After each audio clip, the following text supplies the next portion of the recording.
Sarah Martinez wiped the sweat from her forehead as she finished stacking the last box of canned goods on the shelf. The small grocery store in Pine Ridge was nothing like the military bases she had called home for nearly 3 decades, but it was hers now.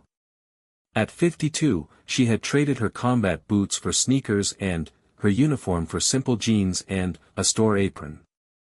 The bell above the door chimed as Mrs. Henderson, an elderly customer, shuffled in with her walking cane.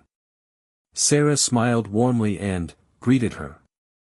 This was the part of civilian life she had grown to love most, the simple human connections that didn't involve life-or-death situations. "Good morning, Mrs. Henderson. How are you feeling today?" "Oh, much better, dear. Thank you for asking. My arthritis isn't acting up as much." The old woman made her way slowly to the medicine aisle. "You know, having you here has been such a blessing for our little town." Sarah felt a warm glow in her chest. When she first arrived in Pine Ridge 18 months ago, she had been a stranger looking for peace and quiet after retiring from the Navy. The previous store owner was eager to sell, and Sarah saw it as a chance to start fresh. She had used her military savings and pension to buy the place, never imagining how much it would mean to the community. Pine Ridge was the kind of town that most people drove through without stopping. Population 847, according to the faded sign at the town limits. It had one main street, a few side roads, a small diner, a gas station, and not much else. The nearest big city was 2 hours away, which meant Sarah's store was essential for residents who couldn't make the long drive for basic necessities. As Mrs. Henderson slowly browsed the aisles, Sarah returned to her inventory. She had learned to appreciate these quiet moments. Her military career had been filled with constant noise, urgency, and pressure. She had served in some of the most dangerous places in the world, leading missions that she could never talk about, even now. The transition to civilian life had been harder than any combat situation she had faced. The first few months after retirement had been the worst. Sarah found herself jumping at sudden noises, unable to sleep through the night, and feeling completely lost without the structure and purpose that the military had provided. She had tried living in the city near other veterans, but the crowds and chaos only made her anxiety worse. Pine Ridge had been a random stop during a cross-country drive to nowhere in particular. She had pulled over to get gas and ended up staying at the small motel for a week. The quiet, the friendly people, and the slow pace of life had felt like medicine for her troubled soul. "Sarah, dear, do you have any more of those sugar-free cookies my grandson likes?" Mrs. Henderson called from the snack aisle.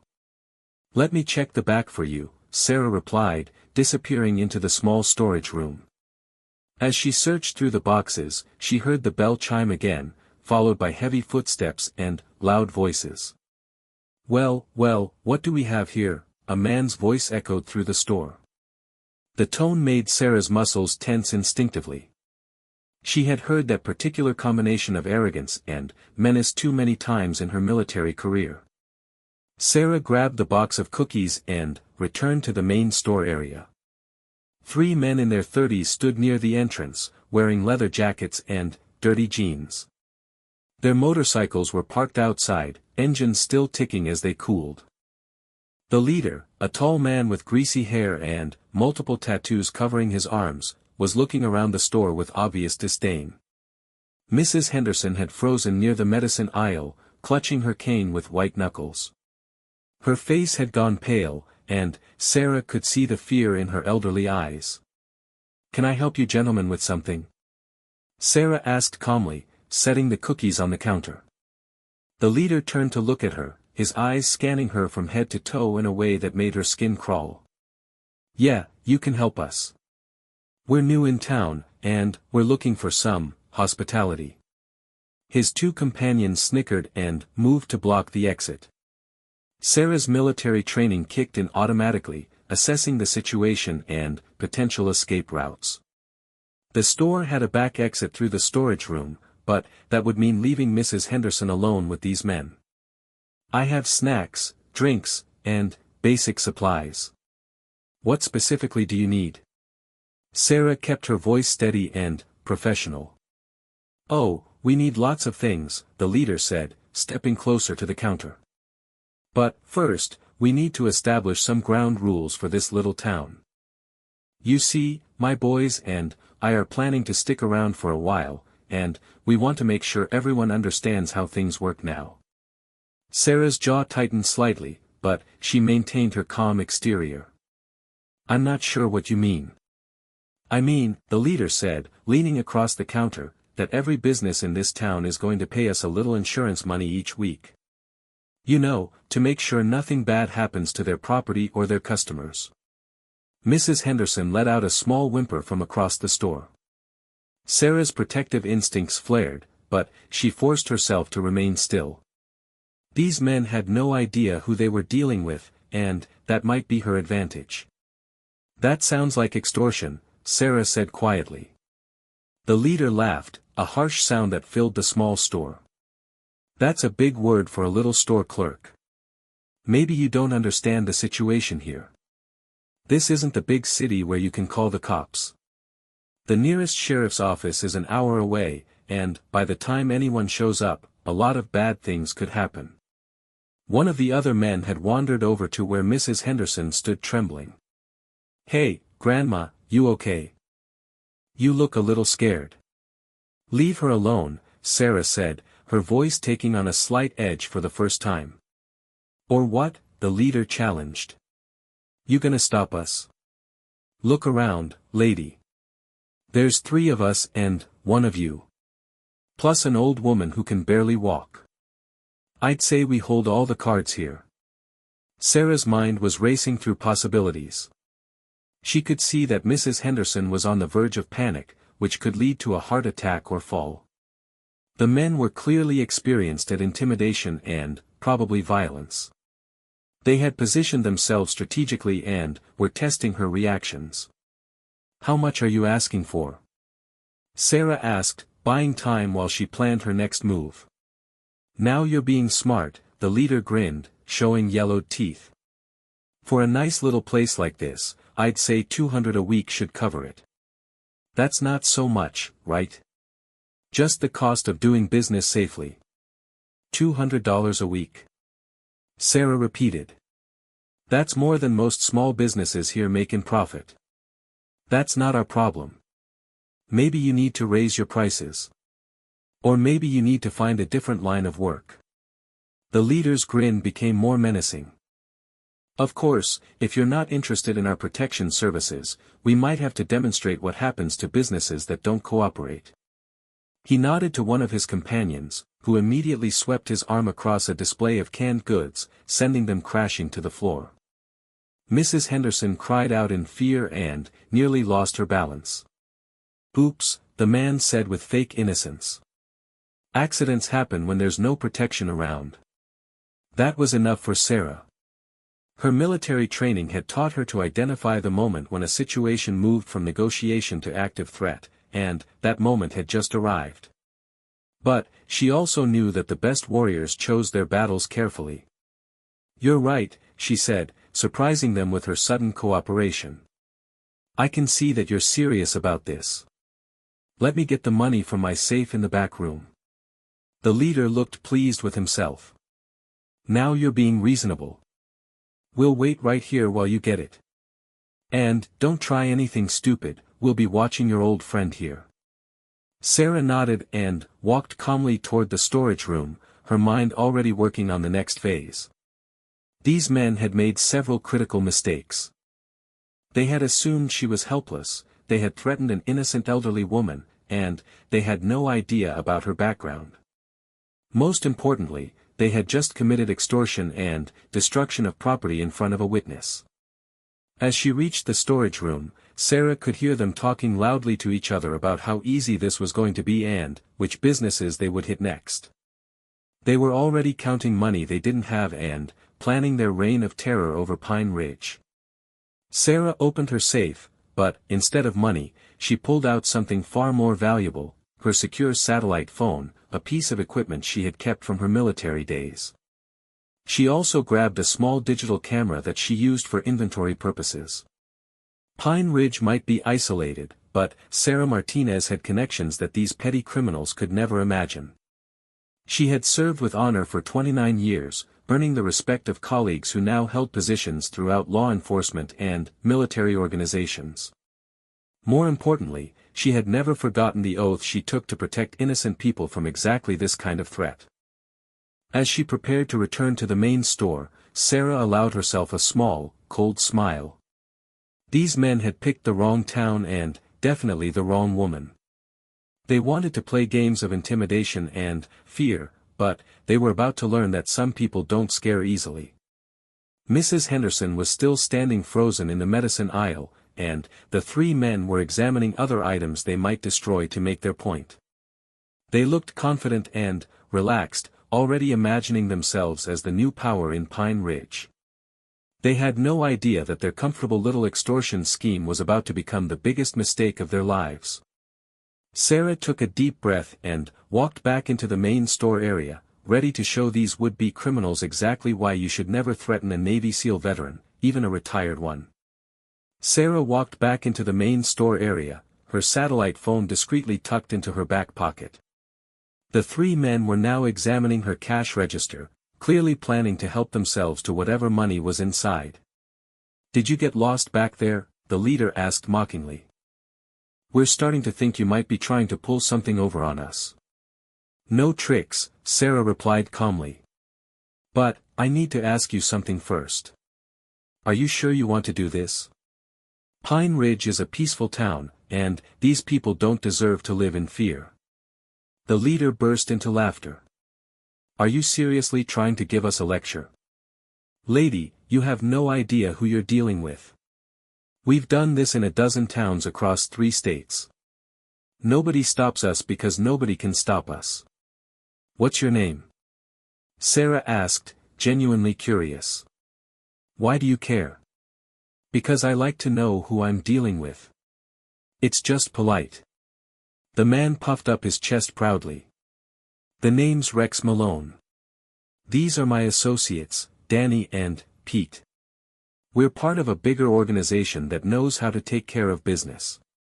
You might have heard of the Iron Wolves Motorcycle Club." Sarah nodded thoughtfully. She actually had heard of them. They were a criminal organization that specialized in drug trafficking, illegal weapons sales, and extortion.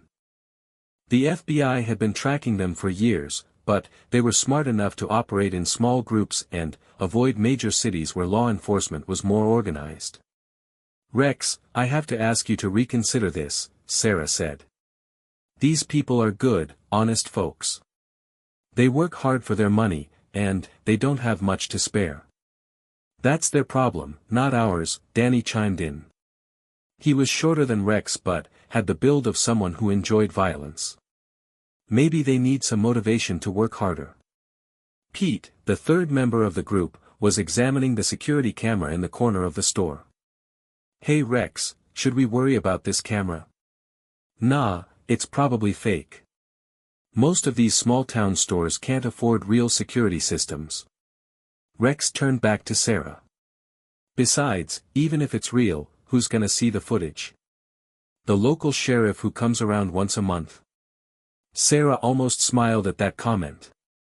The security camera was indeed real, and it was connected to a digital system that automatically backed up footage to a secure cloud server. But, more importantly, these men had just confessed to being part of a criminal organization while threatening extortion, all on camera. "Look, I can see you're determined to do this," Sarah said, slowly reaching for her phone. "Let me just call my insurance company to let them know what's happening. They'll want to know about any potential claims." "Smart thinking," Rex nodded approvingly. "It's always good to plan ahead." Sarah pulled out her satellite phone, which looked different enough from a regular cell phone that the men didn't immediately recognize it. Instead of calling an insurance company, she was connecting to a secure military communication network that she still had access to as a retired veteran. "Yes, this is Sarah Martinez," she said into the phone, using a code phrase that would immediately identify her to the person on the other end. "I need to report a code yellow situation in Pine Ridge. 3 individuals claiming to be Iron Wolves are currently engaged in extortion and intimidation. GPS coordinates follow. Rex frowned and stepped closer. What kind of phone is that? And who are you really calling? Insurance company, like I said, Sarah replied, ending the call. They have a special number for emergency situations. What Sarah had actually done was alert a joint task force that included FBI, DEA, and military intelligence personnel. The Iron Wolves were a high-priority target, and any confirmed sighting would bring immediate attention. The satellite phone's GPS tracker would give them Sarah's exact location, and the code yellow designation meant that civilians were in immediate danger. All right, enough talking, Rex said impatiently. Where's our money? I'm afraid there's been a change of plans, Sarah said, her voice taking on a different tone entirely. The friendly store clerk persona was gone, replaced by something much more authoritative. You 3 are going to leave this store immediately and get out of town. The 3 men stared at her in shock for a moment before bursting into laughter. Did she just threaten us? Pete asked in disbelief. I think she did, Danny replied, cracking his knuckles. Maybe we need to show her what happens to people who don't cooperate. Last chance, Sarah said quietly. Leave now, and this doesn't have to get ugly. Rex stepped closer to the counter, his face twisting with anger. You know what? I think you need a lesson in respect. Danny, grab the old woman. Pete, start breaking things. This store clerk needs to understand that we're not playing games. That was the moment Sarah had been waiting for. The men had just escalated from extortion to assault and destruction of property, and they were threatening Mrs. Henderson. In her military career, Sarah had learned that sometimes the best way to end a fight was to end it quickly and decisively. As Danny moved toward Mrs. Henderson, Sarah vaulted over the counter with a speed and grace that caught all 3 men completely off guard. Her 29 years of military training kicked in instantly, and her body remembered every lesson in hand-to-hand combat she had ever learned. Danny reached for Mrs. Henderson's arm just as Sarah's elbow connected with his solar plexus. The blow was precisely calculated to incapacitate without causing permanent damage. Danny doubled over, gasping for air, and Sarah smoothly transitioned into a move that sent him to the floor unconscious. Pete, seeing his companion drop, lunged at Sarah with a wild swing. Sarah ducked under his punch and used his momentum against him, grabbing his arm and using a judo throw that sent him crashing into a display of breakfast cereals. He hit the shelves hard and stayed down, dazed and confused. Rex, the leader, was reaching for something inside his jacket, probably a weapon. Sarah moved faster than he could have imagined possible, closing the distance between them in 2 quick steps.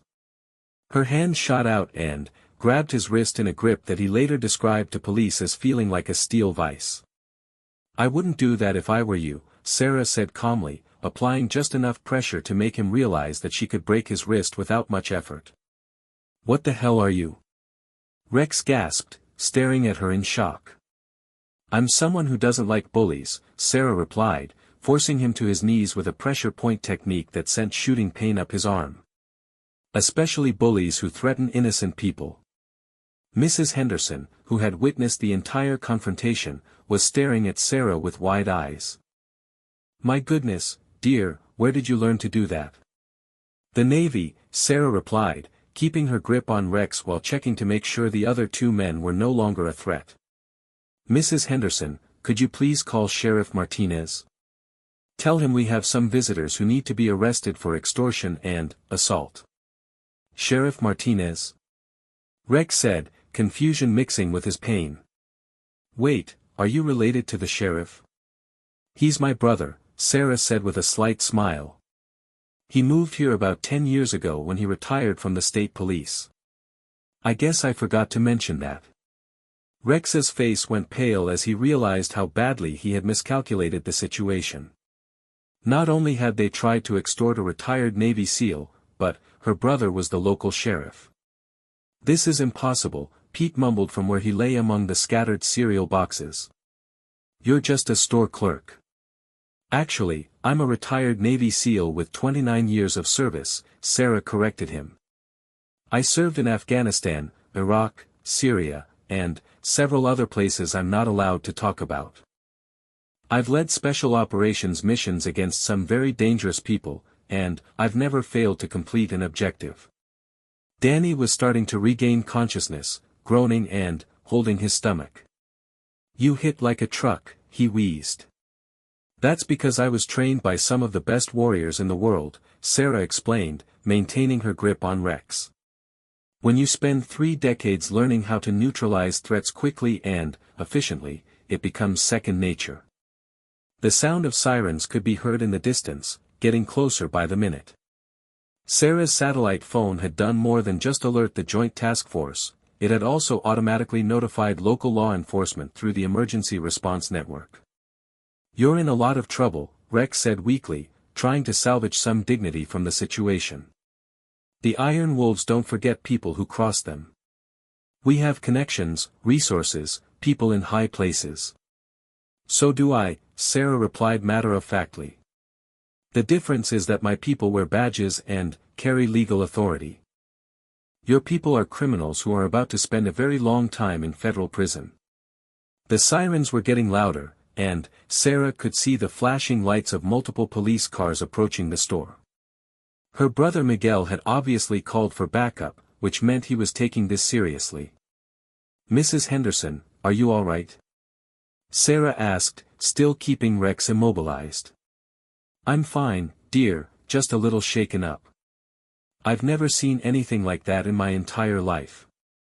You moved like you were dancing, but those big men just fell down like they were made of paper." "It's all about leverage and technique," Sarah explained. "Size and strength don't matter much when you know exactly where and how to apply pressure."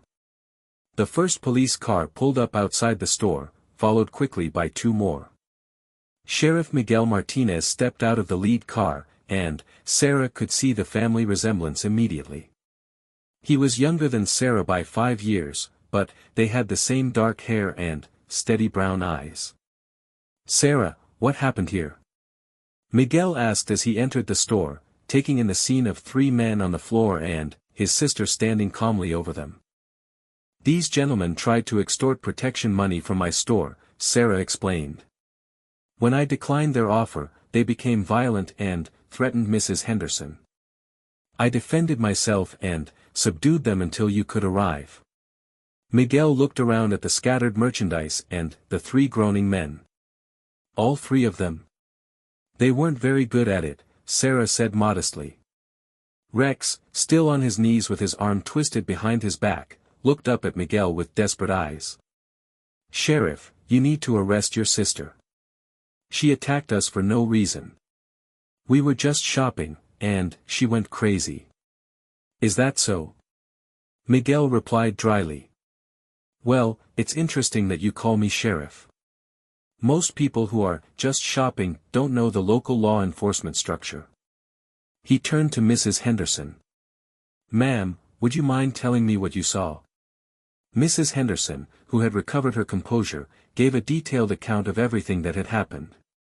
She described the men's demands for protection money, their threats, and their attempt to assault her before Sarah intervened.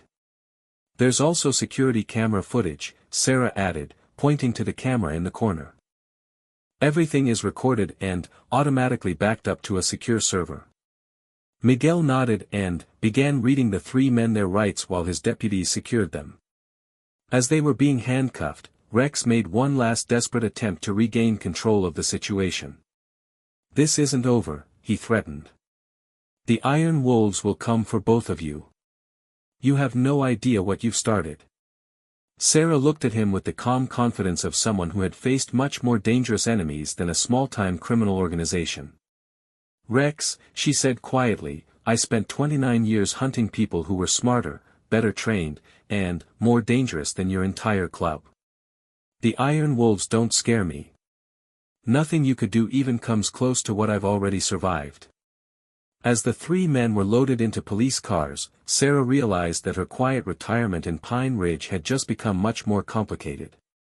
3 weeks after the incident at the store, Sarah was beginning to think that maybe Rex's threats had been empty bluster. Life in Pine Ridge had returned to its peaceful routine, and the story of how the quiet store owner had single-handedly defeated 3 criminals had become the stuff of local legend. Sarah was restocking the dairy section when her satellite phone buzzed with an encrypted message. She glanced around to make sure no customers were watching before checking the screen. The message was from Agent Jennifer Walsh, her former Navy intelligence contact who now worked with a joint FBI task force. Iron Wolves planning retaliation. Intelligence suggests 8 to 12 members heading to Pine Ridge. Estimated arrival 48 to 72 hours. Local backup requested but may not arrive in time. Recommend immediate evacuation of civilians. Sarah's blood ran cold. She had expected some kind of response from the motorcycle club, but 8 to 12 members meant they were taking this seriously. More importantly, they were planning to target the entire town, not just her. She immediately called her brother Miguel, speaking in code they had developed during their respective law enforcement careers. Miguel, it's Sarah. I just got word that we might have some weather coming in. The kind that could damage property and hurt people. Miguel understood immediately. How bad and how soon? Bad enough that everyone should probably visit their relatives out of town for a few days. Soon enough that they should pack tonight. There was a long pause as Miguel processed this information. I'll start making calls. Can you handle the store situation? Already on it, Sarah replied, ending the call.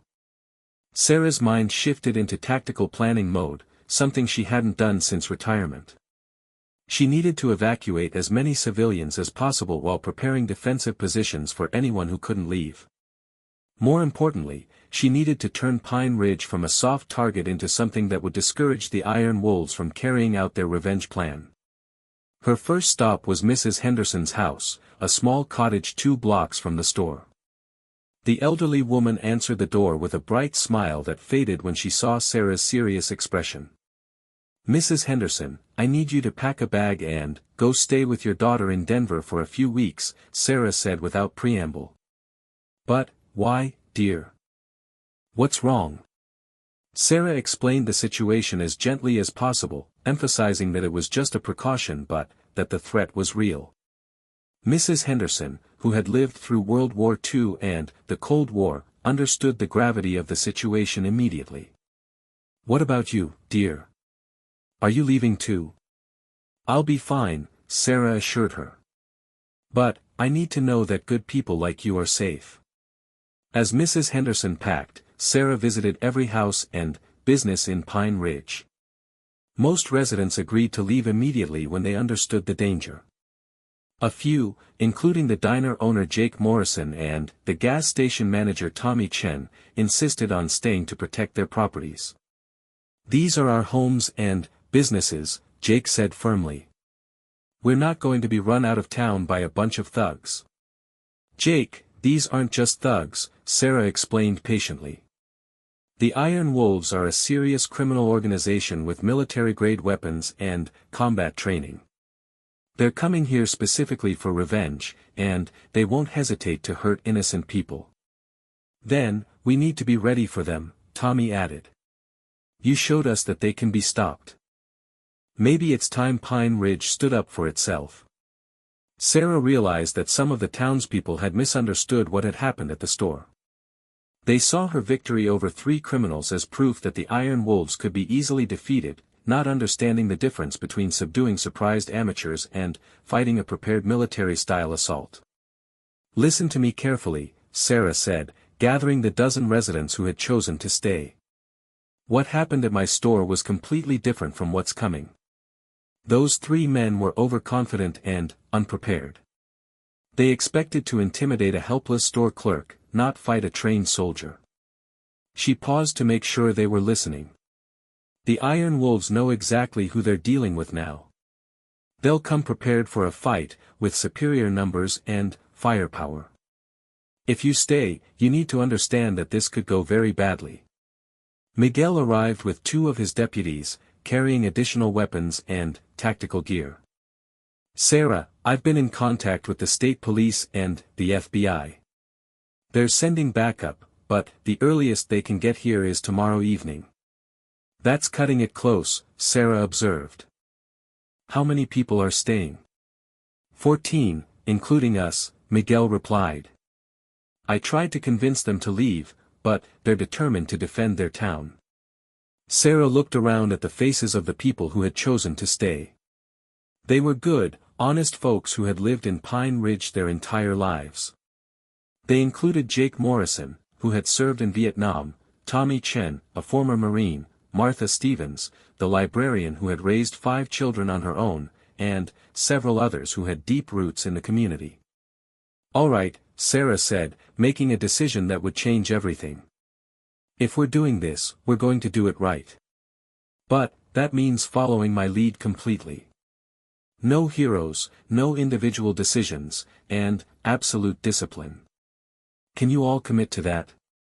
Everyone nodded, though Sarah could see the nervousness in their eyes as the reality of the situation began to sink in. Sarah spent the next several hours turning Pine Ridge into a tactical stronghold. Her military engineering knowledge proved invaluable as she identified strategic positions, established fields of fire, and created defensive barriers using available materials. The gas station became the primary defensive position due to its elevated location and clear sight lines down Main Street. Sarah helped Tommy position fuel drums to create cover while ensuring they wouldn't become explosive hazards.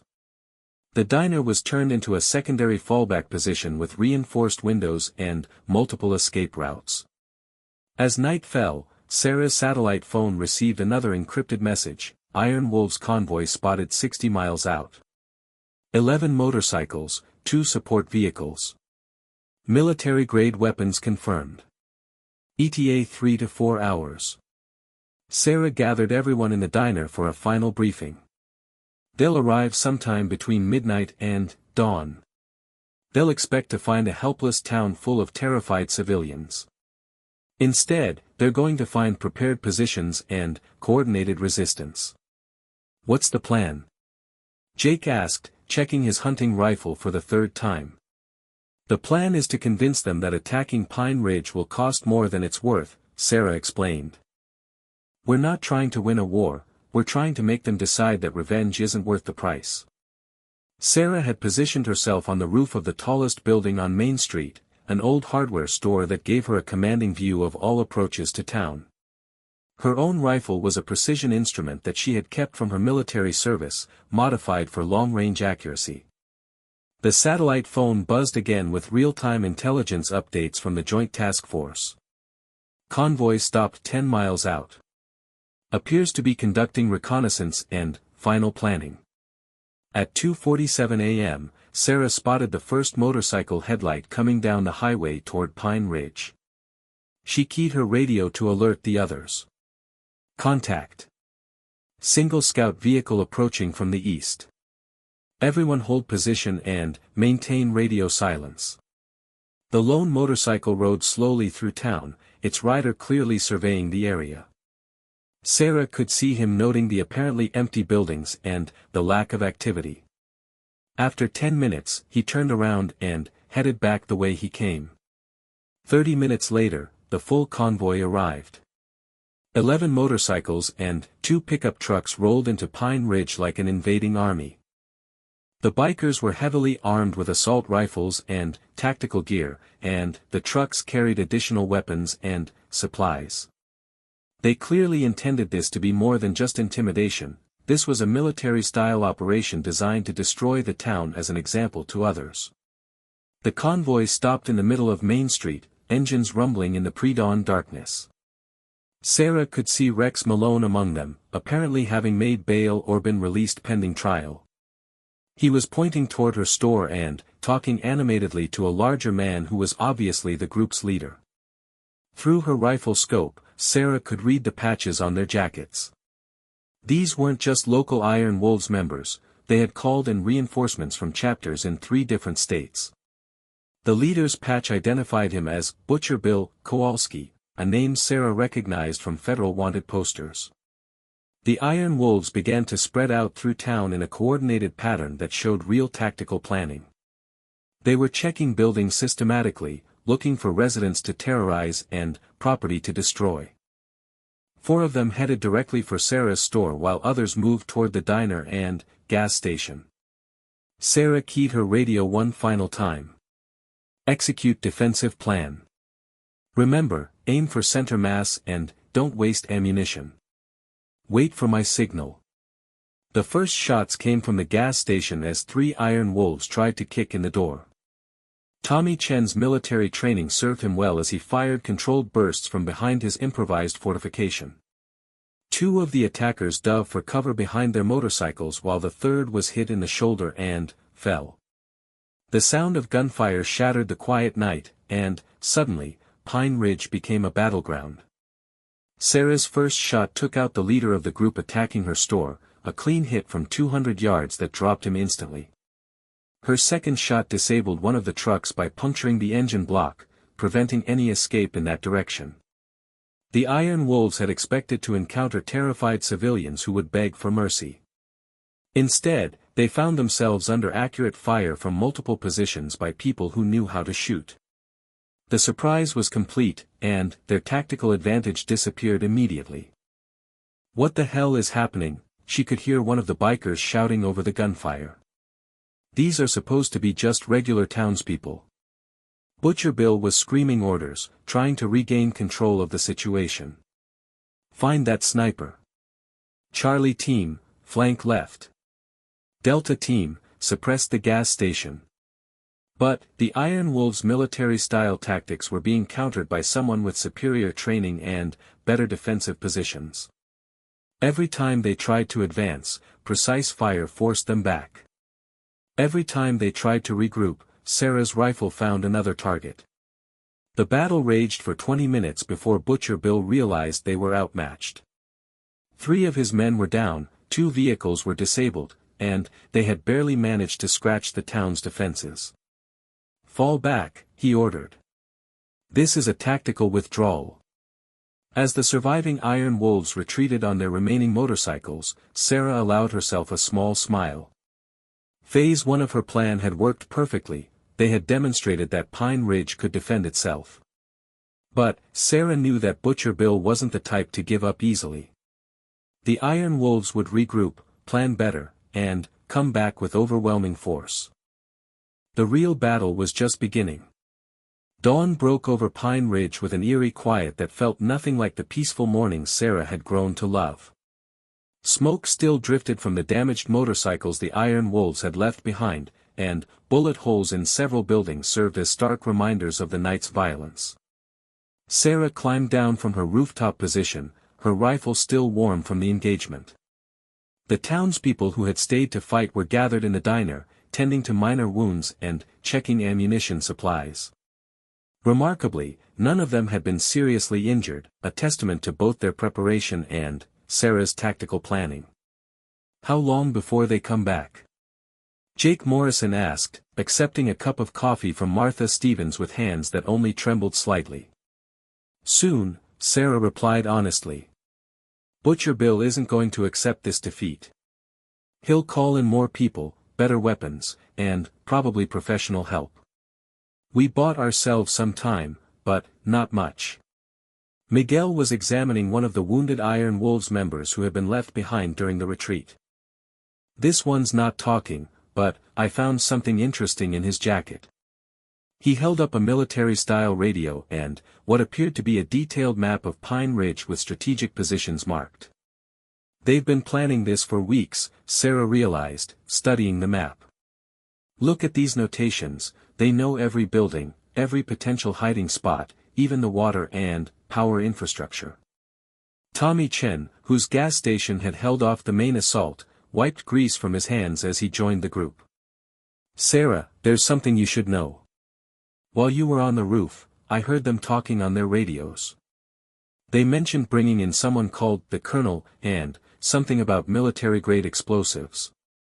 Sarah's expression darkened.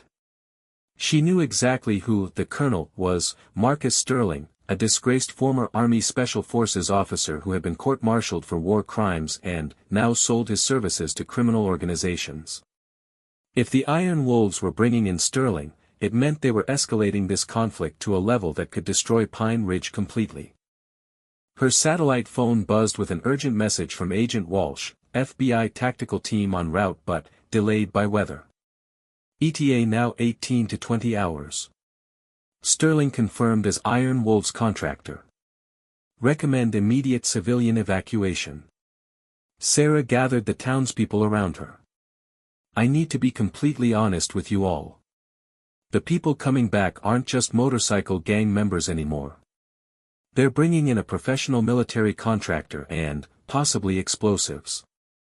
This is going to become a real war, and I can't guarantee anyone's safety if you stay. What about you? Martha asked. Are you leaving? Sarah looked around at the faces of these good people who had become her friends and neighbors. They had trusted her, followed her into battle, and shown more courage than most trained soldiers she had known. The thought of abandoning them to face Sterling and his mercenaries was unacceptable. No, she said firmly. I'm staying. But, I'm asking all of you to reconsider. This isn't your fight anymore. It became our fight the moment they threatened our town, Jake replied, speaking for the group. We're not running. Sarah nodded, understanding their decision even as it complicated her tactical situation. She spent the next several hours making phone calls on her satellite phone, using old military contacts and favors owed from her years of service. The first call was to Master Chief Petty Officer David Cruz, her former teammate who now ran a private security consulting firm staffed entirely by retired Special Forces veterans. Sarah Martinez, Cruz said warmly when he recognized her voice. I heard you retired to some small town to become a shopkeeper. How's civilian life treating you? Not so well at the moment, Dave. I need a favor, and I need it fast. After Sarah explained the situation, Cruz was silent for a long moment. Jesus, Sarah. Sterling's bad news. He's been building a reputation in the mercenary world, and none of it's good. But, you know I can't just bring in my people for what amounts to a private war. I'm not asking you to fight, Sarah clarified. I'm asking for equipment and intelligence. The FBI is coming, but they'll be too late if Sterling gets here first with explosives. I can have gear to you in 12 hours, Cruz promised. And, I might know someone in the area who could provide unofficial backup. No guarantees, but I'll make some calls. Sarah's second call was to Colonel Jennifer Park, her former commanding officer who now worked at the Pentagon. This conversation was more delicate, as it involved potential military intervention in a domestic situation. Sarah, what you're describing sounds like a terrorist attack on American soil, Colonel Park said after hearing the details. If Sterling is really planning to use military explosives against civilians, this becomes a federal matter. The problem is timing, Sarah explained. By the time official channels mobilize, Pine Ridge could be wiped off the map. I can't promise anything official, Park said carefully. But, there might be some training exercises happening in your area that could be redirected if circumstances warrant. As Sarah finished her calls, Miguel approached with more troubling news. I just got off the radio with the state police. They intercepted communication suggesting the Iron Wolves have set up a command post about 50 miles from here. They're not just regrouping, they're planning a siege. How long? Sarah asked. Best estimate is they'll move tonight, probably around midnight. That gives them the cover of darkness and puts them here before dawn. Sarah looked at her watch. It was already past noon, which meant she had less than 12 hours to prepare for what would likely be the final confrontation. She gathered all the townspeople and began outlining a new defensive strategy. The first attack was a probing action, she explained. They tested our defenses and learned our capabilities. This time, they'll come with overwhelming force designed to break our resistance quickly. She pointed to various locations on a hastily drawn map of the town. Sterling will likely use a three-phase assault. First, they'll try to cut off our escape routes and isolate us. Second, they'll use explosives to destroy our defensive positions. Third, they'll move in with superior numbers to finish anyone who survives. So what do we do? Tommy asked. We turn their own tactics against them, Sarah replied with a cold smile. Sterling trained in conventional military doctrine, which means he thinks in terms of fixed positions and traditional battlefields. But Pine Ridge isn't a conventional battlefield, and we're not conventional defenders. Sarah's new plan was based on mobility and deception rather than static defense. Instead of holding fixed positions, the townspeople would move constantly, using their intimate knowledge of Pine Ridge's buildings, alleys, and hiding places to confuse and frustrate the attackers. The key is to make them think we're everywhere and nowhere at the same time, Sarah explained. They'll waste time and ammunition shooting at shadows while we pick them off from unexpected angles. As evening approached, Sarah's equipment delivery arrived.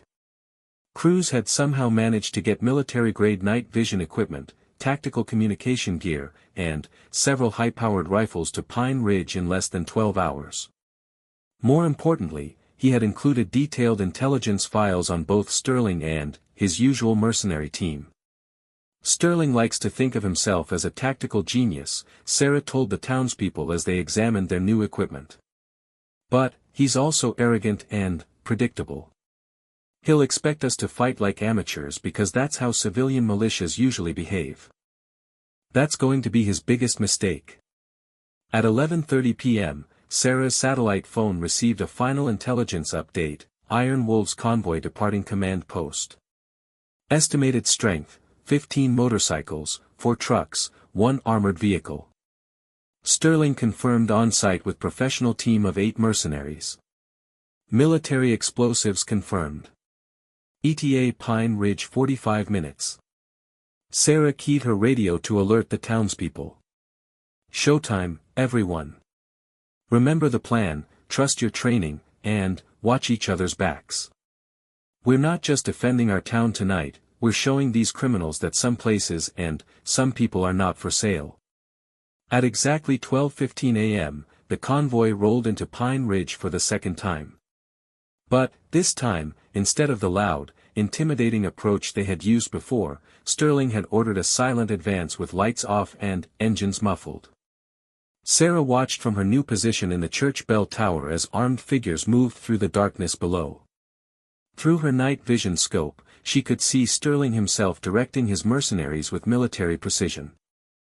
They were setting up explosive charges at key points around town, preparing to destroy the buildings where they thought the defenders were hiding.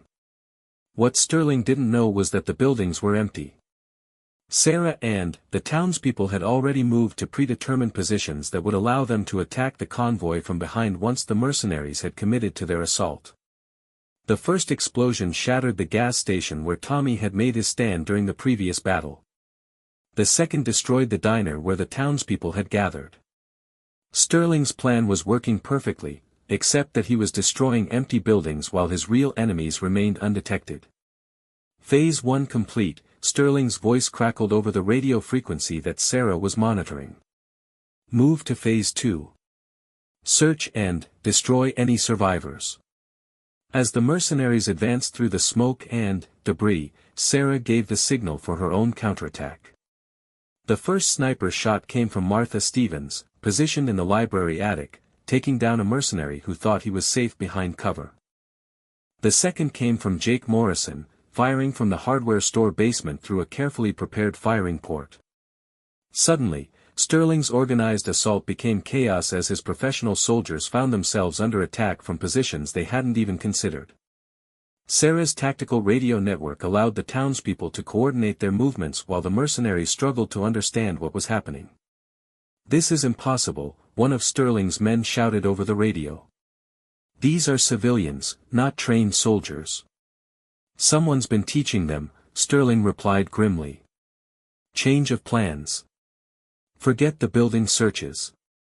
Find whoever's running this operation and take them out. Sterling had recognized Sarah's tactical signature, and he began directing his remaining forces toward the church where he correctly guessed she would be positioned. But Sarah had anticipated this move and was already implementing the final phase of her plan. As Sterling's mercenaries converged on the church, Sarah triggered a series of improvised explosive devices that she had created using materials from the hardware store. The blasts cut off Sterling's escape routes while herding his forces into a kill zone that she had prepared in the town square. The battle that followed was swift and decisive. Sterling's professional soldiers, trained for conventional warfare, found themselves outmaneuvered by an enemy who knew every inch of the battlefield and fought with the desperate courage of people defending their homes. When the shooting stopped, Sterling himself lay wounded in the town square, his mercenary team either dead or captured. The Iron Wolves members who had survived the assault were surrendering or fleeing into the darkness. As dawn broke over Pine Ridge for the second time in 2 days, the sound of helicopters could be heard approaching from the east. The FBI tactical team had finally arrived, along with military support that Colonel Park had somehow managed to authorize. Sarah stood in the town square, surrounded by the people she had fought to protect, watching as federal agents secured the scene and arrested the surviving criminals. Pine Ridge was safe, but it would never be the same quiet little town she had fallen in love with. Agent Walsh approached Sarah as the cleanup continued. "Sarah Martinez, you've caused quite a stir in Washington. Taking down the Iron Wolves and Sterling's mercenary team is being called one of the most successful domestic counterterrorism operations in years." "I was just protecting my neighbors," Sarah replied simply. "Your neighbors who happen to fight like a professional military unit," Walsh observed with a smile. "I don't suppose you'd be interested in coming out of retirement. We could use someone with your skills and leadership abilities." Sarah looked around at the townspeople who were helping to repair the damage from the battle. Mrs. Henderson had returned from Denver and was already organizing a community effort to rebuild. Jake Morrison was planning a memorial for the courage they had all shown. Tommy Chen was designing a new gas station that would be both functional and defensible. "Thanks for the offer," Sarah said, "but I think I'm exactly where I need to be." As the federal agents and military personnel departed Pine Ridge, life slowly began to return to normal. Sarah reopened her store, though she kept some of the tactical modifications that had proven useful during the siege. The townspeople had gained a new confidence in themselves and a deeper appreciation for the bonds of community that had sustained them through the crisis. 6 months later, Pine Ridge had become something of a tourist destination as word spread about the small town that had defeated a criminal organization and a team of professional mercenaries. Sarah found this attention somewhat amusing, but she was pleased that the increased business was helping the local economy. More importantly, the Iron Wolves Motorcycle Club had essentially ceased to exist. The arrests and convictions that followed the Pine Ridge incident had broken up their organization and sent a clear message to other criminal groups that some communities would not be intimidated. Sarah continued to operate her small grocery store, serving customers who now knew that their quiet shopkeeper was one of the most decorated veterans in Navy SEAL history. She had found her purpose in civilian life not through seeking new adventures, but through protecting the simple, peaceful existence that she and her neighbors had chosen. On quiet evenings, she would sometimes stand outside her store and look down the main street of Pine Ridge, remembering the battles that had been fought there and the courage that ordinary people had shown when faced with extraordinary circumstances. She had learned that retirement didn't mean the end of service, it just meant finding new ways to protect the things that mattered most.